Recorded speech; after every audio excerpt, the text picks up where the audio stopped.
Today we're going to talk about the dynamic bracing strategy. So when you're going for really heavy lifts, one of the things that we commonly hear about and that we need to really consider both for postpartum women as well as everyone for health reasons is the pelvic floor. So the pelvic floor kind of sits below the diaphragm.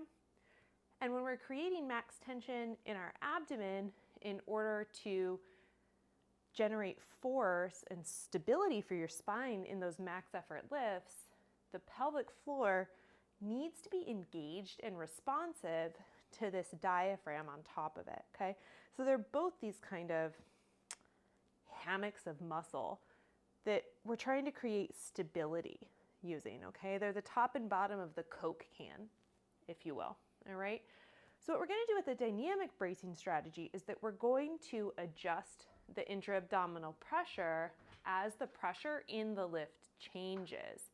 So we're gonna use the squat as the example right now, but this applies to any max effort lift where there is a change in pressure. On something like a squat, the highest tension portion of it, the point where you feel the most pressure, is gonna be at the bottom of your squat. So what we're gonna do is we're gonna set up like we normally would. We're gonna get that hard brace. And then on the way down, right before we hit the bottom, we're gonna release about 3 to 5% of our air.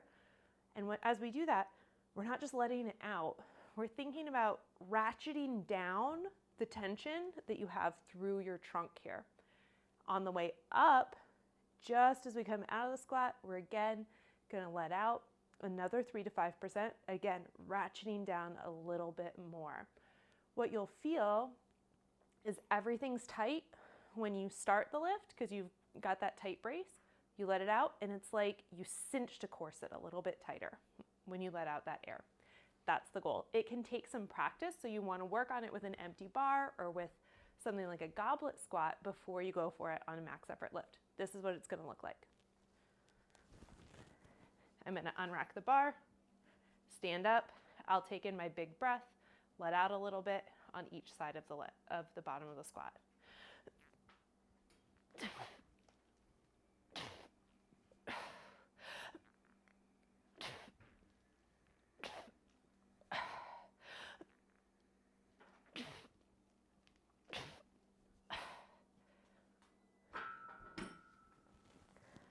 This bracing strategy is going to be preferable for something for managing appropriate forces on your pelvic floor, okay? So we can keep it a little bit better managed and not have all of that downward pressure forcing on that pelvic floor and adding more stress to an already vulnerable tissue.